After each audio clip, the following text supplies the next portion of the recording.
Hello दोस्तों, सभी को नमस्कार। मैं प्रशांत शर्मा अपने इस वैदिक और विज्ञान चैनल में आप सभी का स्वागत करता हूं।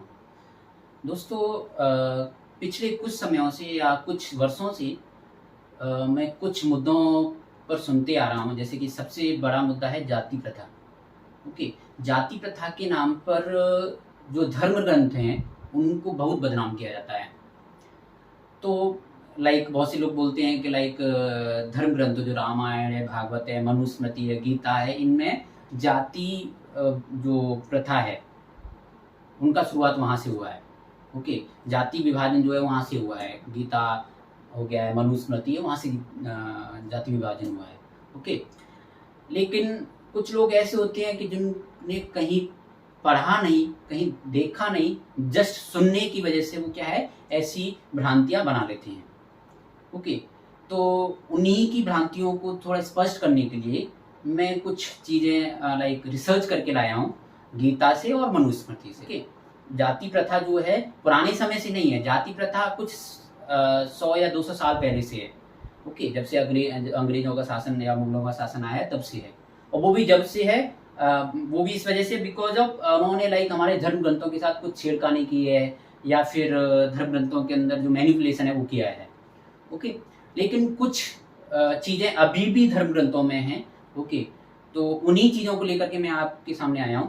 ओके, तो सबसे पहले मैं बताना चाहूँगा कि जो बोलते हैं कि मनुस्मृति में धर्म विभाजन बताया गया है, मनु जो है वो धर्म विभाजन को मानते थे, तो ऐसा नहीं है।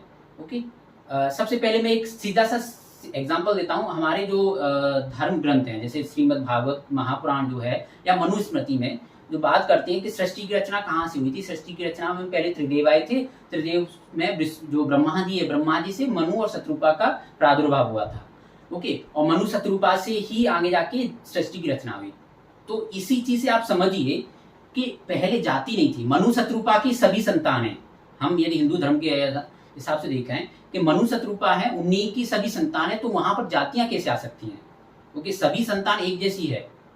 ओके, पहले ये समझने की चीज है। जो भी ऋषि हुए हैं, जो भी राक्षस हुए हैं, ये सब मनु और शत्रुपा के ही संतति में हैं। ओके, जो भी ब्राह्मण है, जो भी वैश्य हम बोल रहे हैं आज के जमाने में, ये सभी धर्म ग्रंथों के हिसाब से मनु शत्रुपा की संतान है। ओके, तो वहां सिंपल सा एक समझदारी की चीज है कि जब मनु शत्रुपा की संतान है, एक ही माँ बाप की संतान होती है, उसमें जाति प्रथा मुझे नहीं लगता कि मनु जी ने खुद बना दी गई होगी, क्योंकि उनकी सभी संतान है। ओके, या फिर धर्म ग्रंथों ने, किसी ऋषि मुनियों ने बना दी, क्योंकि वो एक ही बाप की सभी संतान है। ओके, बस ये जो धर्म ग्रंथों के साथ छेड़खानी हुई है, या बोलते मैनिपुलेशन हुआ है, वो कुछ समय पहले से ही हुआ है। ओके, जैसे अंग्रेजों के टाइम पे कुछ धर्म ग्रंथ जला दिए गए थे, तो कुछ चीजें जो एक जनरेशन से दूसरे जनरेशन जो आती हैं वो अच्छे से नहीं आ पाई, और इस वजह से हमारी भ्रांतियां बढ़ती गई कि धर्म ग्रंथों में ऐसा ऐसा उल्लेख है। कुछ लोगों ने पढ़ा भी नहीं होगा, फिर भी वो मान के बैठ जाते हैं कि हाँ, गीता में यही लिखा है, रामायण में यही लिखा है, भागवत में भी यही लिखा है, ऐसा मान के बैठ जाते हैं, और उस पर यूट्यूब या फेसबुक या इंस्टाग्राम पे टिप्पणियां करना स्टार्ट कर देते हैं। ओके, तो एक मनुस्मृति में एक श्लोक है, क्या है? जन्मना जायति शूद्रः संस्कारात् भवेत द्विज, वेद पाठात् भवेत विप्रः, ब्रह्म जानतीत ब्राह्मण। ओके, ये मनुस्मृति का श्लोक है, और उसमें क्या लिखा है देखो, व्यक्ति जन्म से ही शूद्र होता है। क्या है? व्यक्ति जन्म से ही शूद्र होता है, संस्कार से वह द्विज बन सकता है, वेदों के पठन पाठन से वो विप्र हो सकता है, और जो ब्रह्म को जान जाता है वह सच्चा ब्राह्मण होता है। ओके, यहां उन्होंने पहले ही लिख दिया है कि जन्मना जायते शूद्र, जन्म से ही सभी शूद्र होते हैं। क्या होते हैं? जन्म से ही सभी शूद्र होती हैं। संस्कारात् भवेत द्विज, संस्कार से वो क्या होते हैं? द्विज, विप्र, ब्राह्मण बनते हैं। ओके, द्विज, विप्र, ब्राह्मण में बाद में डिफरेंस समझाऊंगा। ओके, तो ये द्विज एक ही कैटेगरी के लोग हैं, पंडित, ऋषि और ब्राह्मण। ओके, इन्हीं का एक डिवीजन है, अलग अलग टर्म में। ओके, तो ये श्लोक क्लियर करता है कि ये मनुस्मृति का श्लोक है। पता नहीं इसको लोग अलग अलग तरीके से ट्रांसलेट करते हैं और अलग अलग तरीके से भ्रांतियां फैलाते हैं। तो यहाँ श्लोक में सिंपल लिखा हुआ है, जन्मना जायते शूद्र, जन्मना जायते शूद्र, जन्म से ही सभी शूद्र हैं। जन्म से ही जब से उत्पत्ति होती है सभी शूद्र होते हैं। एक परिवार में चारों वर्ण हो सकते हैं, किसके आधार पर? कर्म के आधार पर। तो गीता में भी यही लिखा है, कर्म के आधार पर वर्ण विभाजन है, ना कि जन्म के आधार पर। ओके, तो एक परिवार में 4 वर्ण हो सकते हैं कि लाइक जो जन्म से पैदा होता है तो वो अपने लाइक परिवार के बड़े लोग हैं उनकी सेवा करता है। तो जो सेवा भाव जो होता है वो किसका लक्षण है? शूद्र का लक्षण है। तो घर में ऐसा व्यक्ति जो सभी की सेवा करता हो, सभी की सेवा मतलब ऐसे लोग जो क्षत्रिय धर्म पालन करते हो, या कोई पंडित धर्म पालन करते हो, या वैश्य धर्म पालन करते हो। तो एक परिवार में ये चारों वर्ण हो सकते हैं। परिवार का ऐसा कोई जन जो पूजा पाठ करता है, ठीक है, और लाइक पढ़ाने का काम करता है, ये सब किस में कैटेगरी में आती हैं? ब्राह्मण की कैटेगरी में। किसमें? ब्राह्मण की कैटेगरी में आती हैं। ओके, जैसे हम ज्यादातर इस कैटेगरी में मैं रखूंगा कि वृद्ध लोग होते हैं, बिकॉज अब वो हमें शिक्षित करते हैं। तो शिक्षा का देने का काम जो होता है, या पूजा पाठ करने का काम होता है, भगवान का ध्यान करने का जो काम होता है, वो ब्राह्मण का काम होता है। ओके, दूसरा आ जाते हैं क्षत्रिय, जो रक्षा करने का काम होते हैं। तो जैसे हमारे पापा हो गए हैं, ठीक है, चाचा हो गए, ताऊ हो गए, वो क्या है? क्षत्रिय है।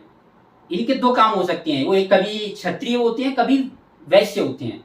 ओके, वैसे कब होते हैं? जब वो कमा करके लाते हैं, घर का पालन पोषण करते हैं, तो वैसी कैटेगरी में आ जाते हैं। ओके, और वो बच्चे होते हैं, हम जन्म से जो है वो वैसे कैटेगरी की होती हैं, हम बड़ों की सेवा करते हैं। ओके, तो ये सभी जो लाइक वर्गीकरण है वो कर्म के आधार पर। एक परिवार में 4 वर्ण हो सकती हैं।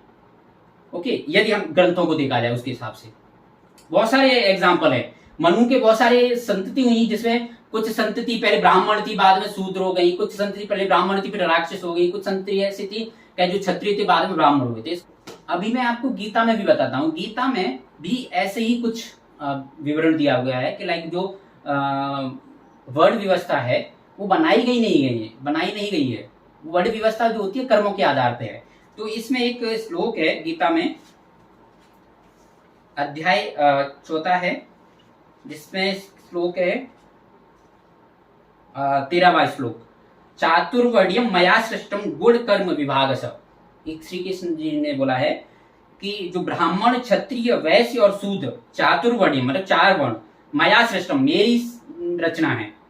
बट किस आधार पर? गुण कर्म विभाग स, गुण और कर्म के आधार पर। एक श्लोक है, गीता का ही श्लोक है, और वर्ण सीधे सीधे हैं, इसमें कोई मैनिपुलेशन नहीं है। मुझे नहीं पता लोग कैसे मैनिपुलेट करते हैं इन वर्णों को। चातुर्वर्ण्यम 4 वर्ण, मया मतलब मेरा, सृष्ट मतलब सृष्टि की गई है, गुण कर्म विभाग सब, गुण और कर्म के आधार पर विभाजन किया गया है। सिंपल वर्ड है, गीता में लिखा हुआ है। गीता में एक और श्लोक है 18वें अध्याय में, उसमें कहा गया है, ब्राह्मण क्षत्रिय विषाम शूद्राणाम च परंतप कर्माणि प्रवक्तानि स्वभाव प्रव गुणैव। तो इसमें कहा गया है कि ब्राह्मण, क्षत्रिय और वैश्यों तथा शूद्रों को कर्म स्वभाव से उत्पन्न गुणों द्वारा विभक्त किया गया है। मतलब जो ये 4 वर्ण है, किसी भी व्यक्ति के स्वभाव से जो गुण उत्पन्न होता है उसके आधार पर इन 4 वर्ण में विभक्त किया गया है। मतलब कोई भी व्यक्ति जिसके स्वभाव से ही, मतलब अंदर से इच्छा आती है कि मुझे पूजा पाठ करना है, शिक्षा प्रदान करनी है, तो वो किस में आ जाएगा? ब्राह्मण कैटेगरी में। किसी के मन में ऐसा आता है कि लाइक मुझे देश की रक्षा करनी है, मुझे क्षत्रिय वाले कर्म करने हैं, तो वो क्षत्रिय में आ जाएगा। ऐसा नहीं है कि जन्मजात होती है। क्षत्रिय कुल में पैदा हुए हैं तो क्षत्रिय ही होंगे, वैश्य कुल में पैदा हुए हैं तो वैश्य ही होंगे, शूद्र कुल में पैदा हुए हैं तो शूद्र ही होंगे।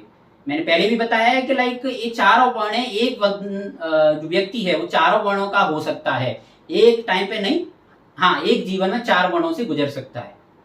एक परिवार में भी 4 वर्ण के लोग होते हैं, ये सभी मैंने आपको बताया है। आगे एक और श्लोक में लिखा है ब्राह्मणों के बारे में, वो भी मैं बताता हूँ। गीता का ये श्लोक है, ठीक है, 18वें अध्याय में, और ये श्लोक है 42, ठीक है, श्लोक 42 है। समो दमस्तप शौचम शांति राजरव नैव च ज्ञानम विज्ञानम आस्तिक्यम ब्रह्म कर्म स्वभावजम। इसमें लिखा गया है अंतःकरण का निग्रह करना, मतलब अंतःकरण को, इंद्रियों को अपने वश में करना, ठीक है, दमन करना, धर्म पालन करना, मतलब इंद्रियों का दमन करना, धर्म पालन करना, और कष्ट सहना, बाहर और भीतर से शुद्ध होना, दूसरों के अपराधों की क्षमा करना, और सरल स्वभाव होना, वेद शास्त्र और ईश्वर और परलोक आदि में श्रद्धा रखना।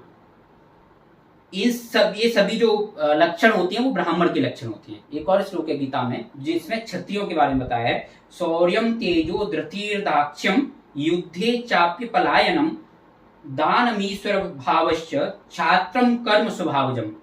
सूरवीरता, तेज, धैर्य, चतुरता और युद्ध में न भागना, दान देना और स्वामी भाव, ये सब के सब क्षत्रिय के स्वाभाविक कर्म हैं। क्षत्रियों को मतलब ये सभी जिसमें होती हैं, ये सभी गुण जिसमें होंगे वो क्षत्रिय है। आगे को लिखा है, कृषि गौ रक्षण वाणिज्यम वैश्य कर्म स्वभावजम परिचार्यात्मकम कर्म शूद्रस्यापि स्वभावजम। खेती, गौपालन और क्रय विक्रय करना ये सब वैश्य के लक्षण हैं, तथा सभी वर्णों की सेवा करना जिसमें सेवा का भाव होता है वो शूद्र माना जाता है या शूद्र कहा जाता है। ओके, तो जिसमें सेवा का भाव होता है वो शूद्र है। घर में भी शूद्र होते हैं, घर में भी वैश्य होते हैं, घर में भी लाइक ब्राह्मण होते हैं। एक ही घर में चारों वर्ण मिलते हैं, ठीक है। एक जीवन में एक व्यक्ति चारों वर्णों से गुजर सकता है, ऐसा है अपने ग्रंथों में। ओके, कहीं पे भी नहीं लिखा कि कोई भी व्यक्ति जाति से ब्राह्मण होता है, कोई भी व्यक्ति जाति से वैश्य होता है। ओके, तो प्लीज ये गलत धारणाएं, गलत भ्रांतियां हैं जो लोग भी फैला रहे हैं वो ना फैलाएं, और जो लोग इन भ्रांतियों के चक्कर में आ रहे हैं, भ्रांतियों को मान रहे हैं, वो प्लीज इन भ्रांतियों को ना मानें और अपने ग्रंथों को उठा के देखें।